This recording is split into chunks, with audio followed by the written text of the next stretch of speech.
Impact confirmed. The Slayer has been activated. Demonic threat level increasing. Hold the line! All the power of hell cowering before one man. id Software presents Doom: The Dark Ages. Available now on Xbox Series X and S, PlayStation 5, and PC. Rated M for mature. This is Let the Record Show, using common sense. Now, here are your hosts, Judge Richard Weinberg and Chairman Jesse Garcia. Let the Record Show, a final show of this calendar year. This is a very serious time in our history. I'm Judge Richard Weinberg. With me is Colonel Tony Shaffer, a distinguished veteran from military service, intelligence officer, president of the famous London Institute, as well as Project Sentinel. Also with me is Eric Levine, noted commentator, attorney, and essayist. Gentlemen, the reason I'm concerned is I believe that this election coming up in 2024 is the most important election of our lifetime. I believe we've had a history of failure under the Biden administration, under the Obama administration, the hope we had under the Trump administration to make us strong and secure, both in terms of foreign policy, national security, economics, and the value of democracy in our country has been failing. Tony, I want to begin with you. What do you see the big crises facing this country from a national security, foreign policy perspective? Well, to sum it up, Judge, there's two things I see the Biden administration doing badly. First off, President Trump rightfully tied economic prosperity to national security. That is to say that, and I dealt with Stephen Moore and his team on economic issues because they did link the two together. President Trump recognized that the power, prestige, and authority of the United States globally would impact favorably on our economic strength. And it did. I think that arguably the underpinnings of the Trump economy was strong national security. That's not the case of Biden. Secondly, the Biden administration manages national security based on polls, on what they think will sell to their constituency. In essence, it's all about aspirational politics rather than global political realities. And that's why you see this wishy-washy, kind of with the Israelis, kind of with Hamas, kind of with the Iranians, kind of with the allies, going back and forth. And it's very expensive. And let me cite for you one of the grand expenses that the Biden administration has gotten us in the middle of. Iran. We've allowed Iran to break sanctions. We've given them funds. That funding goes to organizations like Hamas, like Hezbollah, like the Houthi.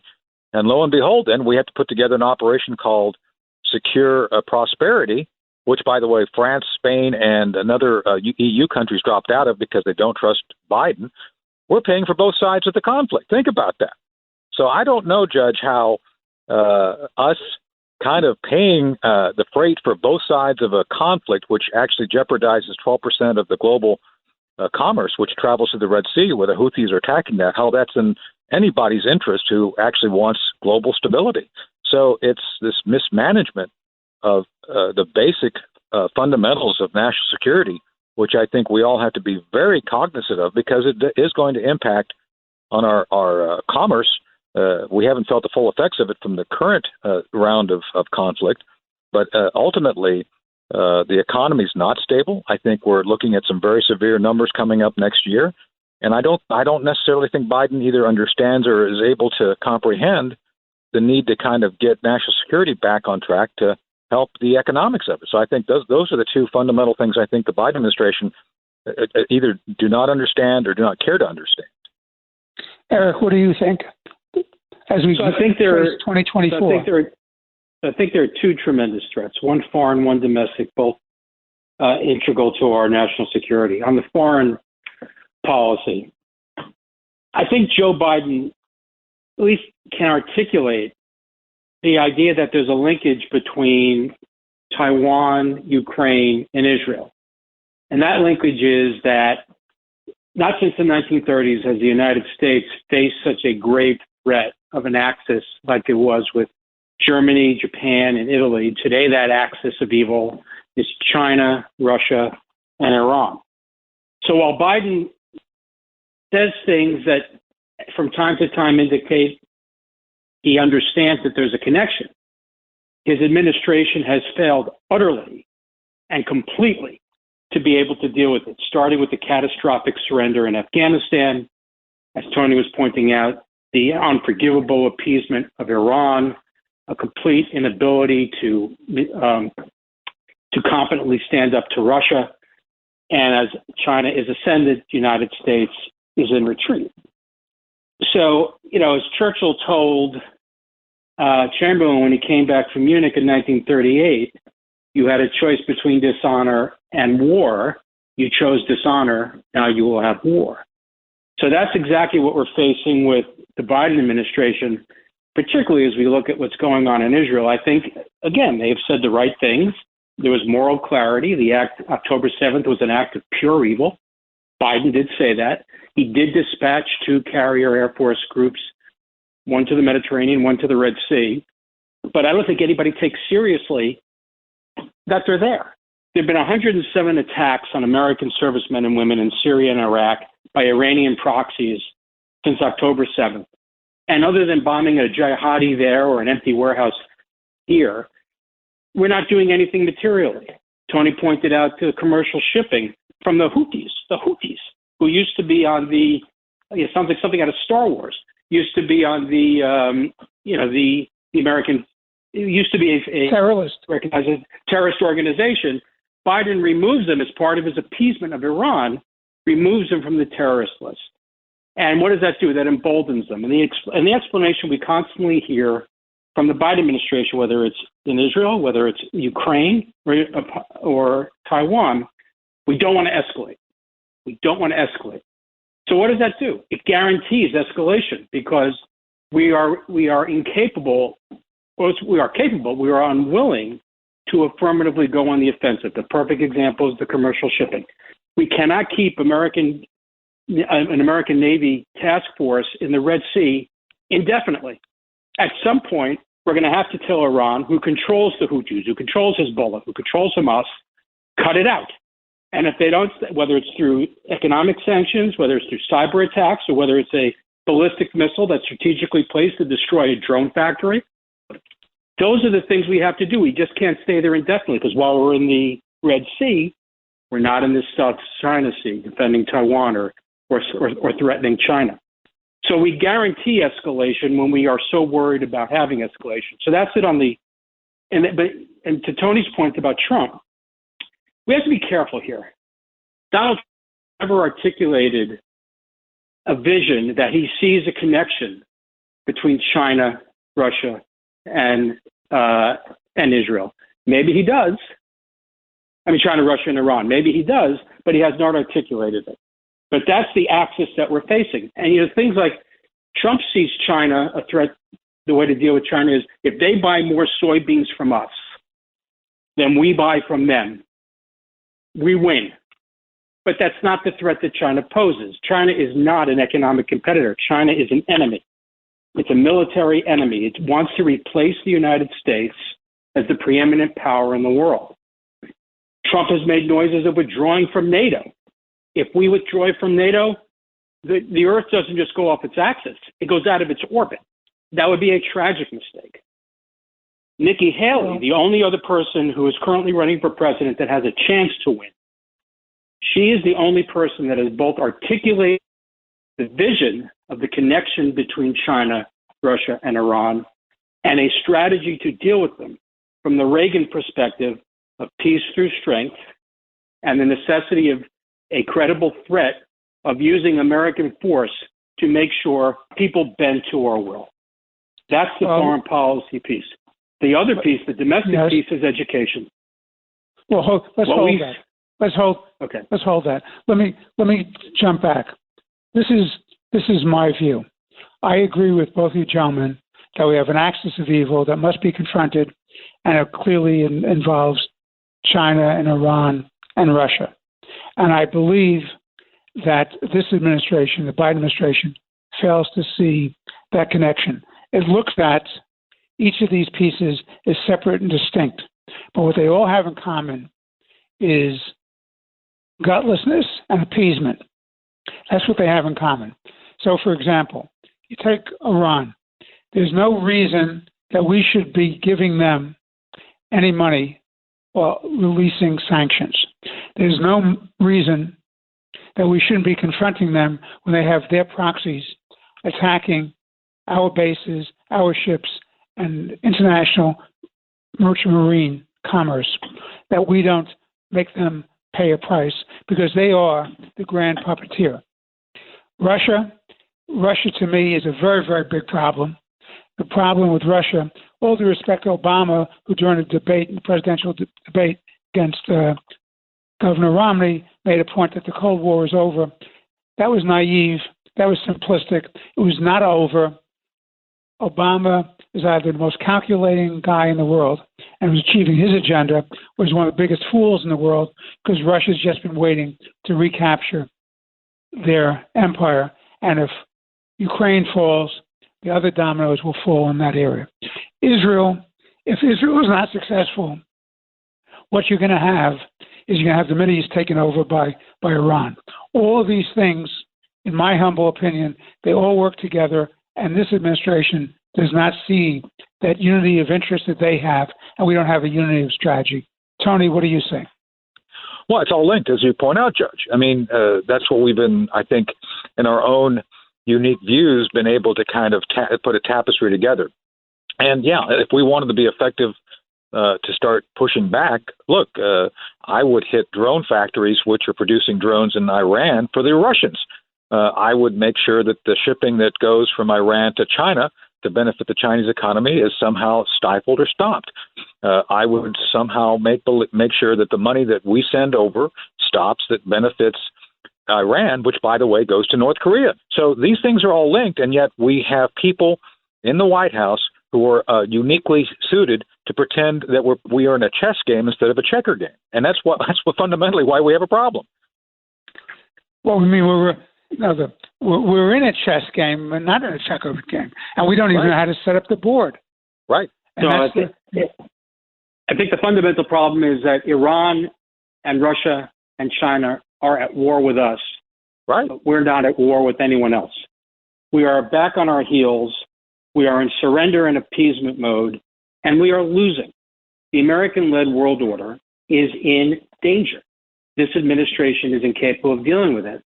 And I mean, to Richard's point, which he likes to make, and I think it's 100% correct, his third term.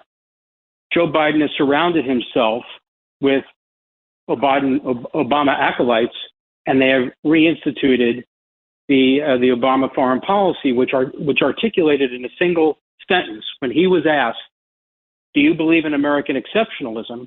His answer was, "Oh, I believe in American exceptionalism like Greece believes in Greek exceptionalism, or British believe in British exceptionalism," as if America is like any other country on the world, that we are just like anyone else. We're not. We're unique. We are exceptional. There is no free world without the United States. But to Obama, it's bring everybody home. America is systemically evil. When we project power abroad, we are projecting our evilness abroad. Bring America home. I mean, it's the same thing on the right, with the isolationist right. They start from a different point, but they end up in the same place. They say, "Oh, America's too wonderful and the world is crazy. They don't deserve our largesse." But the conclusion is the same. Bring America home. They're both very, very dangerous. So, Tony, let me ask you this. Get appeasement. Tony, if you were in the White House advising White House where people would actually listen to you and follow your expertise, your experience, and your basic smarts in international policy and national security, what would you be saying to the people in the White House now? Well, I would recommend 3 immediate actions. First, you have to immediately back off those adversaries who are literally in our face. Massive airstrikes conducted simultaneously over a 24-hour period to hit every single weapons depot, command and control facility, and anything else that we believe is related to the current Houthi efforts and the Iranian efforts to stop it. Say, look, you're going to pay a price, a heavy price, for interfering with global commerce, period. And I'm sorry, we're not necessarily the world policeman, but we are an economic power with great influence that we need to use and to regain confidence. As I mentioned earlier, there are credible reports by the Express UK that a number of our allies have pulled out because they don't trust Joe Biden. And it goes back to the debacle of Afghanistan. They just don't believe that even if we have the military force, that we'll use it. As Eric said, it's like, you got the carrier groups there, but nobody believes they're going to be used.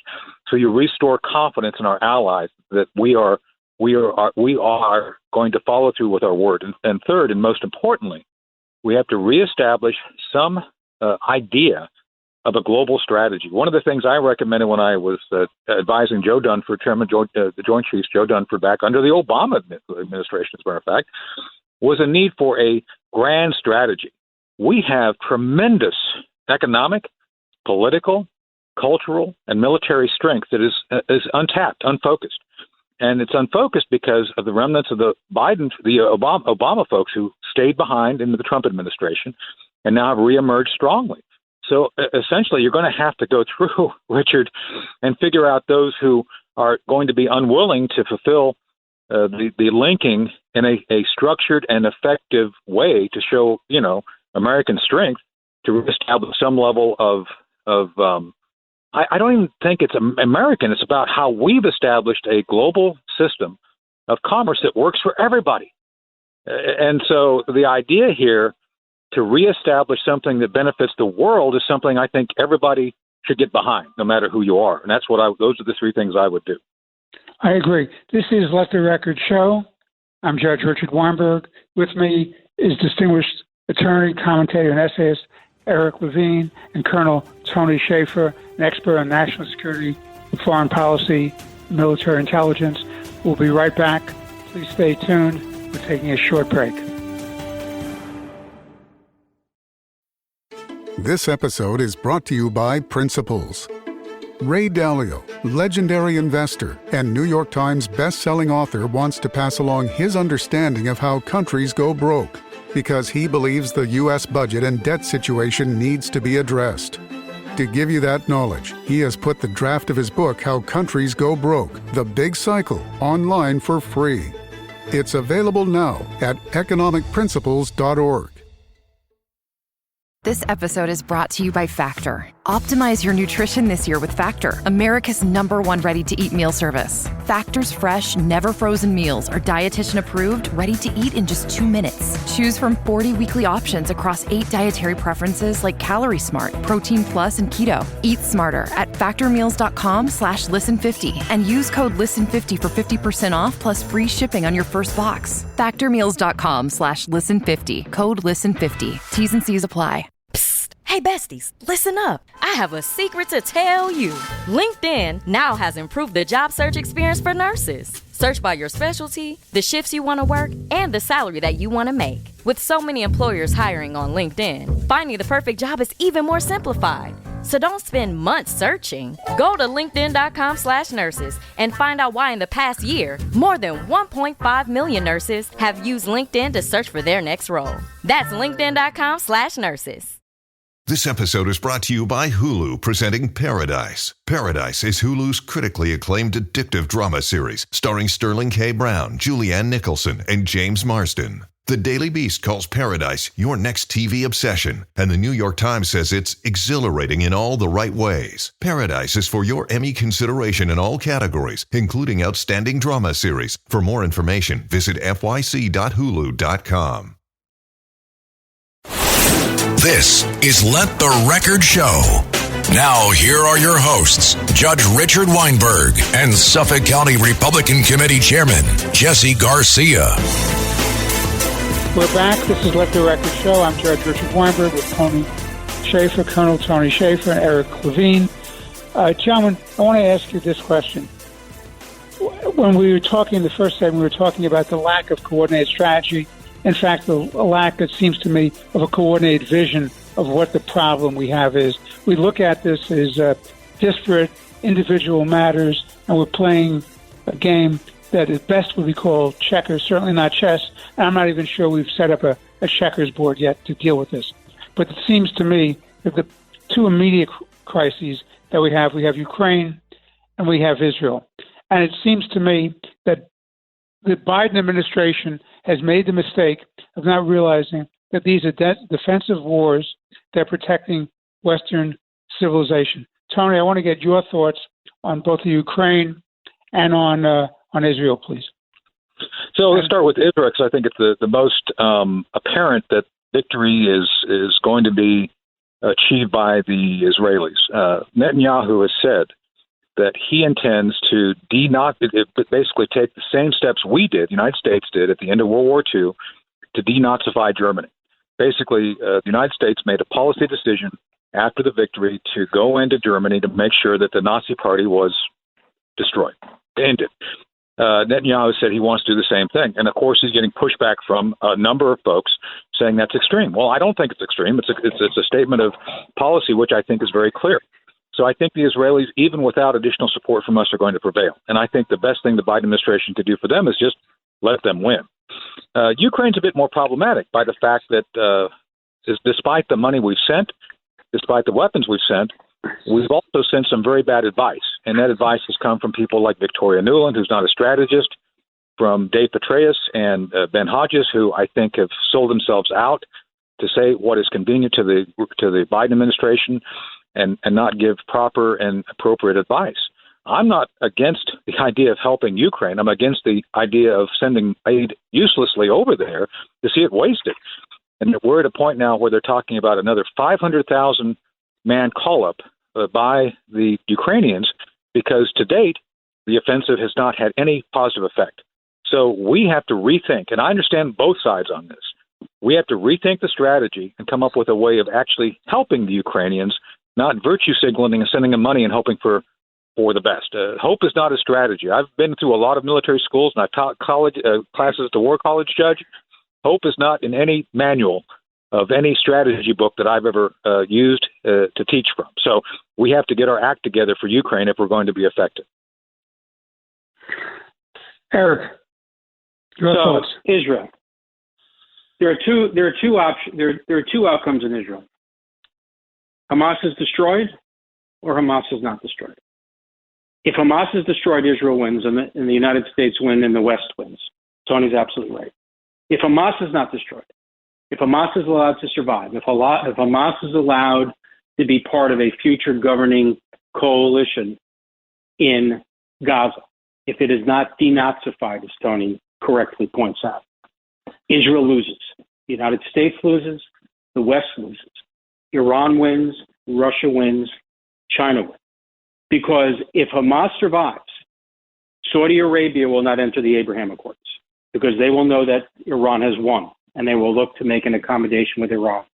Then the question will become, will the Emiratis and the Bahrainis and the Sudanese and Moroccans, will they stay in the Abraham Accords, or will they too also be looking to make an accommodation with Iran?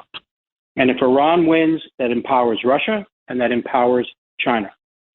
There is no substitute for complete victory by the Israelis, just like the Allies required complete victory at the end of World War II.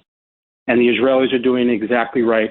They must remain laser focused on destroying Hamas, and Biden needs to date, he's been pretty good. He's been holding the world back, but occasionally he gets some of these things where he talks about restraining Israel and questioning whether or not they're following the international laws of engagement in war. Of course they are. Every death in Gaza is at the feet of Hamas, because they hide behind civilians. They put the military hardware in schools and mosques and apartment buildings and hospitals. They want civilians to die, because that way they can launch their propaganda war and say, poor us. The Israelis cannot be deterred. They must win. In Ukraine, it is imperative that Russia loses. The return on investment for the United States is tremendous. The Russian military is being decimated. They're still in the war, but there's not a single American dying as the Russians are dying. The Ukrainians are fighting for their own territory. The problem with the Biden administration, Tony makes a very good point, there's not this coherent strategy. We're always a day late and $1 short in getting them what they need. Why? Because we claim to be worried about escalation. We got to stop worrying about escalation and make people being worried about us escalating, and that's why you get de-escalation. We need to get the Ukrainians their weaponry more quickly, and we need to get them what they need. Because if the Ukrainians don't win, if the Russians win, Putin has been very clear that he hopes to reconstitute the Soviet Empire. That means he's going to go into the Baltics and Poland and Romania. And as soon as he does that, as soon as he steps one foot into any of those countries who are members of NATO, that triggers Article 5. And now the United States must commit troops. And then Americans will die. Right. And I'll tell you what's interesting about this. The common denominator, it seems to me, with both Ukraine and Israel, is they mouth the right things, but they don't let them do what they have to do in a timely way. And they're giving them tactics and strategy. And that's a very big mistake. So, for example, I'm not a military guy. Tony is. But it seems to me that the so-called counteroffensive or offensive by Ukraine was stymied. But if they had given them longer-range missiles, if they could hit Crimea and hit the bases in Crimea as well as the naval operations there, that would have been a very telling win for them in terms of pushing back on the threat of Russian aggression. Tony, what do you think about that? So I would have thought the Ukraine war completely differently. And your point is fundamental to how I would do it. You never launch an offensive, Judge, without air support. And that's what they did. And they were encouraged to do that. And this is, again, something that we told them to do. Oh, go ahead. It'll be fine. Just use brute force. Well, it didn't work. So you've had massive losses of life by the fact that they did a lot of damage to the Russians, but they never made it through the 5 layers of defense. So the Russians are renowned for taking punishment. They lost millions during World War II, the Great Patriotic War. So I think the advice we've given them and the tactics is what Sun Tzu said: tactics without strategy is noise before defeat. And that's what we're leading them into. What we have to redo is understand from the unit to the commands above the units to the overall direction of the military has to be unified, has to be effective, it has to function as a machine. It's never done that, and it's done it without air support. So they would have been better off waiting for the F-16s, waiting until a combined arms military was effectively established and could fight before they engaged the Russians, because this piecemeal stuff, the Russians saw it coming. And so that's my issue. And we had generals like Petraeus and Hodges encouraging it. And yeah, to Eric's point, they've got to go through 7 layers of approval. The moment someone in Ukraine requests something, it goes through 7 layers, has to be validated by everybody and their sister, all the way from the embassy in Kiev, through NATO, through our bureaucracy to Pentagon. So that means you're adding enormous time when ultimately you're going to give it to them, but it's the process. And by the way, the Biden administration could have fixed all this. They could have removed that. They could have made a single point of request and replenishment, and they didn't. So this is what I'm talking about. I'm not against the idea of helping. I'm against the idea of ineffectively helping, wasting lives, wasting the manpower of everybody, and achieving very little at this point. And right now we're faced with the Ukrainians now demanding or about to demand another 500,000 troops. Well, where are they going to find them? What are they going to do? And what are we going to do to make sure that there's an effective strategy? Because arguably, if you allow the same people who are in charge now, Blinken, Austin, all the folks in between, to continue to do what they're doing, they will continue to waste resources and ineffectively help the Ukrainians into a hole. So it's a stark warning I'm giving people, but I'm telling you right now, Judge, the people in charge right now don't have the ability to do what you're talking about. Well, let me tell you what also troubles me, because all 3 of us have made some reference to a grand strategy the universality of this problem, these not isolated events, the cohesion of this axis of evil, all hitting us at the same time. And so one thinks about, well, what about NATO? And my problem with NATO is they've always looked to the United States for leadership, but you have a member of NATO, seems to me, gentlemen, who's a real threat on the inside, and that's Turkey. Eric, what are your thoughts about that? Turkey's tough. It's a very difficult issue because geographically, if you look at a maps, I encourage everyone to look at maps because you can learn a lot. Turkey sits on that southern tier of Russia, sits above the Mediterranean, sits above the Black Sea, which connects to Crimea, and that landmass really cuts off the Russians from warm water ports, which is a strategic advantage for the West and NATO.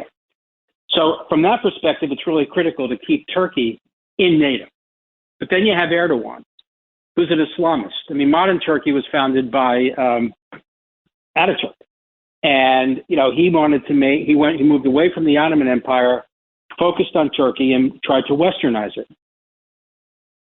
Erdogan is now moving away from that and is an Islamist and is looking to go back to the Ottoman Empire. So he has a different calculus. He's not really so wedded to being a part of the West. He's more interested in expanding his empire. He sees Turkey and Iran and Egypt as the three great nations that used to exist in the Middle East before Europe showed up and started carving it up, and he wants to reclaim his empire. From that perspective, they're very difficult to deal with. So it's a very intractable problem because we need Turkey, but as you point out, they are often not our ally and they more align themselves with Russia from time to time. Right. So, Tony, let me ask you this. Am I missing something when I think that since both Turkey and Iran want to lead this Islamic revolution worldwide, they have this vision of reconstituting empires, that they, in fact, are competitors rather than allies? They are. Look, to Eric's point, Erdogan sees himself as rebuilding the Ottoman Empire. The Iranians want to rebuild some version of the Persian Empire. The Russians want to rebuild the Soviet Union. China wants to dominate. So eventually, all these things are going to face off. And this is where the Reagan folks. I'm a friend. I've went with and mentored by a lot of the old Reagan guys, and Bud McFarlane before he passed. And yeah, what you try to do. That's why often you try to get within the context of understanding what these guys are trying to achieve, and play one against the other. Trust me, it would be to our benefit to refocus Erdogan on the mullahs in Tehran. Nothing wrong with that, and they are a member of NATO, and we have failed to do those things behind the scenes, which a real Secretary of State would do. It would find a way to try to create disagreements within their infrastructure, within their desires. But right now, because nobody believes Biden's serious, they see us as a weak horse, to use a Islamist metaphor, and therefore they're all going to gang up on us, and that's what they're doing. So until there's a show of strength by the United States and our allies, the other nations will continue to expand and believe, rightfully or wrongfully, that they can act aggressively and not suffer consequences. All right, this is Let the Record Show. I'm Judge Richard Weinberg with Eric Levine, Colonel Tony Shaffer. We'll be taking a short break. We'll be back in a moment. Please stay tuned for more interesting and important conversation. This episode is brought to you by Amazon Business. How can you free up your team from time-consuming office tasks? Amazon Business empowers leaders to not only streamline purchasing, but better support their teams so they can focus on strategy and growth. Free up your teams and focus on your future. Learn more about the technology, insights, and support available at amazonbusiness.com. Missing out on family time because of all the noise? Enjoy the moment without straining to keep up with the conversation. Wow, what a beautiful sunset. Discover Nuance Audio, the new invisible hearing solution that's built into your glasses. Discreet, comfortable, and easy to use. Nuance Audio glasses help you hear better and reduce background noise, so you can get back to enjoying time with your loved ones. Find a store near you at nuanceaudio.com. Clorox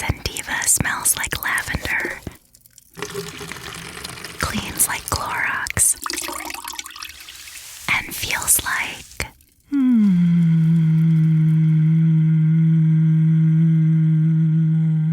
All right, that could go on for a while. Experience the long-lasting freshness of Clorox Scentiva, available in Clorox Scentiva Lavender Scented Bleach. Use as directed. Home means something different to everyone. But with Rocket Mortgage, home can mean even more. It can mean a college education, taming your high-interest debt, even a renovation. We've made it easier than ever to use your home equity. That home you worked so hard for, now it can work hard for you. Call 800-4ROCKET or visit rocket.com to find out more. Rocket Mortgage, LLC, licensed in all 50 states. NMLSconsumeraccess.org, number 3030. This is Let the Record Show. Now, here are your hosts, Judge Richard Weinberg and Suffolk County Republican Committee Chairman Jesse Garcia. This is Let the Record Show. I'm Judge Richard Weinberg with Colonel Tony Shaffer and noted commentator, essayist, attorney Eric Levine. Tony, you're the military expert, the national security expert on this group. Even though Eric and I like to think of ourselves as in your class, we know in real life we're not. I want to ask you this question. Why did our Secretary of State, now Homeland Security Secretary, go to Mexico, come back with absolutely nothing? The border is still open. The President of Mexico has already announced that the border will remain open. There's not been, as of this moment in time, an official communique either from the White House or from the State Department or from the Homeland Security Department. Certainly there was no joint press conference or joint communique when they left Mexico. What is wrong with this administration by having this open border policy, and what can we do about it? Well, if I could correct the record a little bit there, Judge, you and Eric are immensely better qualified than I am regarding the political aspects of what we're discussing. I can give you the tactics and reasons, and you guys have to put it in a larger perspective. With that said, this goes back to the 80s. Many of us saw in the 90s, during the time we were fighting the drug war, that this was developing, that this was not going to be a small problem. And we recommended then that we start looking at Mexico as a potential adversary. And I recommended and even had an operation approved by the Army to do something called intelligence preparation of the battle space. We wanted to map Mexico in case things got as bad as they are. And, of course, here we are. I wrote a book about this called The Last Line. We wrote it 10 years ago, Judge, and we forecast what we see now. Because, again, we have seen these trends coming for a long time. So fast forward to the Mayorkas meeting, the Joe Biden call to the president of Mexico. It's all virtue signaling because the policy is to allow the unmitigated illegal immigration across the border. That's in their interest. They, the Democrat Party, I believe at this point, on the progressive wing anyway, believe that allowing this to happen will create a permanent underclass that will continue to elect them indefinitely. I think it's an incorrect calculus. I think it's going to backfire. But I think that's, to me, the rationale why you see Mayorkas doing the visit and everybody having nice meetings and doing nice memos and absolutely changing nothing. Trump did have it right. He was actually putting pressure in the right places to encourage asylum seekers to remain in place. That is, say, if you don't come from Mexico, you come from a third country, you can't just come to the border and get asylum. You got to go to either your country or another country and wait. And that did stymie it. One of my dear friends, Sergio de la Pena, was the Assistant Secretary of Defense for Western Hemisphere. They worked an effective program. So those effective programs, which were at least slowing it down and making it manageable, are gone. And instead now you have people coming from Ukraine, for goodness sake, Judge, coming to the southwest border, because if you come on foot, you get better benefits. You get $2,500 a month, a placement in an American city. It's incentivized. The actual illegal activities at the southwest border are incentivized by our government. So that's why you see what we're seeing. But it's more than people from Latin America, Central America. You have perhaps thousands of Chinese coming in, able-bodied young military men, which leads me to this question, which is, are we totally out of our minds? You know, we had a 9/11, which was a disaster. We've opened up our borders. We've opened it up to the cartels, so the cartels control the border. The fentanyl is killing over 100,000 people a year. They're very involved in sexual trafficking of human beings, the possibility of people coming in, and they've picked up people who are on the terrorist list, but how about the getaways or the runaways that they haven't gotten? I'm deeply concerned that we're looking at another 9/11. Eric, is this all about politics, or is this stupidity, or what? It's both. It's stupid politics. This was performance art. Tony is absolutely right. What is the communique they released after these meetings? We had great meetings. How'd it go? It was great. What do you have to say? It was great. So if all you get out of these meetings, we had great meetings, but nothing substantive is said, these meetings accomplished nothing other than to have a photo op. And to your point about the national security, we have people from Yemen, Syria, China, Iran, all crossing the southern border. There is going to be a terrorist attack. The question is not will there be. The question is when there will be. But this also does not bode well for the budget negotiations that are currently going on between the Congress and the White House. The Republican Senate has been very clear. Unless the border is secured, they're not going to vote for funding for Israel and Ukraine. The three are intricately linked together. They're all critical national security issues. You can't just say America's national security interest is in Israel defeating Hamas. It is, but it doesn't relate to the border. It does. You can't just say we need to support Ukraine because it's in our national security interest, but we don't have to secure the border because it's not in our national security interest. It's nonsense. All three are critical to our national security. But the Biden administration, and this is where the politics comes in, is wedded to an open border, and they are wedded to that open border because the radical progressive wing of the party, which is the ideological victor in this party, who's driving the bus, insists that there be an open border. If Biden were to somehow close the border, secure the border, that would undermine his reelection because these people will be really angry and he will lose their support. I mean, you see these interviews with some of these people walking through Mexico on their way to Texas, on the way to the Rio Grande. They're saying, why are you going? And their answer is, Joe Biden told me to come. I mean, the president told me to come. That's their answer. But the ripple effect of this is unbelievable. Those of us who live in New York, we heard of Mayor Eric Adams the other day. New York is being bankrupted by illegal aliens. Chicago is being bankrupted by illegal aliens. When you have a Marxist mayor in Chicago telling you that we're being overrun by illegal aliens and we can't support them and we need the federal government to step up, you have a problem. But Biden is wedded to the left wing of his party. That's why the border remains open. It is a disaster. Tony, based on your experience, what do you think it's going to take? Is it going to take a national tragedy to get this country to understand that it has to have a border? Otherwise, there is no country. Right before 9/11, there was talk by George Tenet, the director of CI, and others that the boards were all blinking red, and a massive attack happened.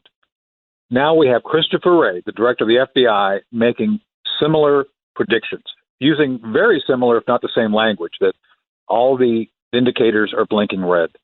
And yes, unfortunately, we have not learned our lesson from 9/11. We have permitted groups who have said as a statement of policy that they wish to damage and hurt the United States and our people. And so, yeah, it's going to take an immensely tragic event of some sort to get the people to wake up, to get Biden to do something. And it's unfortunate because obviously, I don't want to sound like the left because the left is always using this term incessantly, but we're basically jeopardizing, and we're going to see the deaths of people from this inaction by the Biden administration. I'm afraid that we're right about that. We're going to take a break. This is Let the Record Show with Colonel Tony Shaffer, noted military expert, intelligence expert, national security expert, Eric Levine, noted attorney, political commentator, and essayist. I'm Judge Richard Weinberg. Please stay tuned. We'll be back in a moment. Are we still on the trail? Is this pack getting heavier? More switchbacks? Why am I doing this? At REI Co-op, we believe there are places within ourselves. Just a little further. You got this. that we find only outside. Wow, look at the stars. This is incredible. We have the gear, inspiration, and advice to help you get there. REI Co-op. Visit rei.com. I already love same-day delivery with Shipt, but it's so much better since I signed up for Target Circle 360. Why? Because I no longer pay price markups from the majority of stores through Shipt. Only a handful of alcohol retailers and items don't count. That means no markups on groceries, pet food, even home goods and makeup. So to recap, I have more time to catch up on life while someone shops for me, and I spend less. It's a win-win. Order now at shipt.com/360. Terms apply. Morning decisions. A creamy mocha frappuccino drink? A sweet vanilla? Maybe a smooth caramel? Or that white chocolate mocha? Whichever you choose, delicious coffee awaits. Start your day with bottled Starbucks Frappuccino drinks. Pick up a bottle near you wherever you buy your groceries. The rural way of life is about making everyone feel at home. Tractor Supply chose advanced 5G solutions from T-Mobile for Business to transform intelligent customer service. Together, we put the power of AI to work across 2,200 stores, keeping things running seamlessly inside, curbside, and countryside. This is elevated customer experience. This is Tractor Supply with T-Mobile for Business. Take your business further at T-Mobile.com/now. This is Let the Record Show. Now, here are your hosts, Judge Richard Weinberg and Suffolk County Republican Committee Chairman Jesse Garcia. Welcome back to Let the Record Show. I'm Judge Richard Weinberg with Colonel Tony Shaffer and noted attorney, commentator, essayist Eric Levine. We've had the benefit of their experience, their wisdom, and their insight. I want to change the focus a little bit to something I'm desperately concerned about. I'm always worried about the future of America. We have these international threats, whether it's at our border or the axis of evil against us, but we have in my view, an equal dangerous problem about the future of this great country as we go into a new year. And that is the success of the progressive left, the radical left, the extremist left, the crazy left, to indoctrinate our children at the early stages of education, to have them have no great love and support of the values of this country, of our constitutional system, and of the uniqueness and the wonders of the United States. Eric, what are your thoughts on this? Yeah, you'll recall at the very top of the show, I had said that there are two existential dangers to the United States, national security interest, one foreign, one domestic. We discussed the foreign. This is the domestic. The diversity, equity, and inclusion agenda. Diversity is defined in anything but thought. If you have a different thought, if you're diverse in thought, you're not part of our team. Equity, this idea of guaranteed equal outcome, that's the Soviet model. The American model is guaranteed equal results. And inclusion. You can be included, but you have to agree with us. So it is an indoctrination of our young people. And what they are taught is that traditional American and Western values are evil. And the reason it gets to a real national security issue is if you teach young people that their country is evil, why would they defend it? Year after year, the United States military is having trouble meeting its recruitment quotas. Why? In large part, it's because nobody wants to enlist. It's a volunteer army, because why would they want to defend something so evil? But then you get to the idea of trying to transform from capitalism to Marxism, open societies to closed-minded societies, from open democratic societies to totalitarian regimes. The 20th century has taught us the evils of indoctrination, cults, and totalitarianism. That's why fascism is on the dung heap of history. Communism is on the dung heap of history. But they are making a comeback, and they are making their comeback through the social justice agenda, and the ideology of diversity, equity, and inclusion, which in my view are violations of Title VI, the 1964 Civil Rights Act. And they need to be stomped out. Stomped out as a matter of law because they violate the Constitution, but stomped out because they also pose a national security threat to the United States. And it has to be weeded out. Tony, you know what concerns me enormously? Two things. Number one, polls show that something like maybe 3 out of every 10 young people believe Osama bin Laden's statements about America has some validity, and they support it. They think it was a great statement, how wonderful. The other thing that bothers me, going back to Eric's point, is the Pentagon has become woke. And doesn't it make your eyes bleed and your head explode as a colonel in our armed services that to see these people, the indoctrination of the progressive left has moved itself into not only our public schools, our high schools, our universities, our graduate schools, our law schools, our medical schools, but the military itself, the Pentagon. My God, what's going on here, Tony? Well, as you point out, I mean, Eric correctly identified the whole issue regarding bin Laden's protestations and evil comments regarding the United States. Well, that was amplified by TikTok, an app owned by China. So China's going to be all in on getting that out and expanding it. So that's one thing we need to be aware of, is that our adversaries will help amplify the internal messages of our own people if it suits them to weaken our structure, which is what you're talking about. And within the military, as Eric said, we are at the lowest level of force in 60 years. And one of the reasons that people aren't signing up, as Eric said, is why would people from the Midwest, I live in North Carolina. I know a lot of folks who have kids who are very patriotic. They don't buy into the woke, but they see the military, they see Mark Milley, they see others talking about how, we need to be worried about who you sleep with. And if you want to be transgendered, we'll give you a free ride. By the way, you join the military, you become transgendered, you're not deployable. You become a hazard to those around you. You cannot fight. You cannot fly. It's this inculcation of Marxist, Leninist concepts of equality, of trying to essentially use the military as a social, which is literally eviscerating any patriotic American wanting to join. Why would they join? And then you see this unmitigated targeting of Americans overseas, as Eric said, 103 attacks with, I think, a handful of responses. Why would you go in harm's way when you know your own government's not going to back you up? This is not hard. This is not rocket science, Judge. This is basic sociology 101. If you do not see an organization that has your values, why would you join? If you don't see an organization that has your best interest and will protect you when you're in harm's way, why would you join?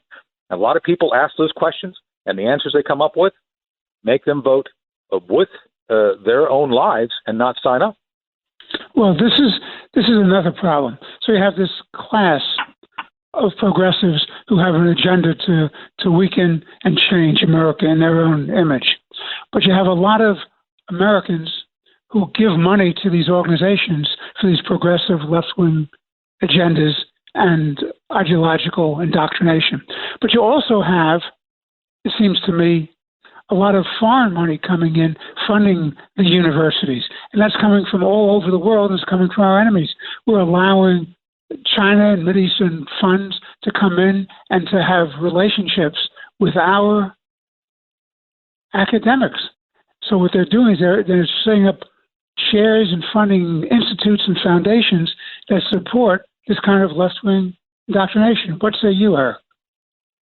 Yeah, so it's no accident that Americans between the ages of 18 and 24, this is the group that's really been targeted most recently by the social justice DEI agenda. Over 50% of them side with Hamas over Israel. And this gets in part to your point about foreign funding. Qatar is one of the largest funders of our campuses, our universities and colleges. But it's more insidious than that. They also partner up with universities to craft Middle East curriculum. In my hometown of Chappaqua, New York, they use what they call they have an agenda. They have a curriculum that's been put together in coordination with Brown University and Qatar. And it is then taught as part of it is the critical curriculum to teaching the Middle East to our young people here in Chappaqua, New York, a town 30 miles north of New York City, with the largest Jewish population metropolitan area in the world. And there's no accident that there's been a tremendous spike of anti-Semitism in the area, just as the Hamas war, the October 7 war breaks out. But you can trace it back to what these students are being taught in the schools through this funding.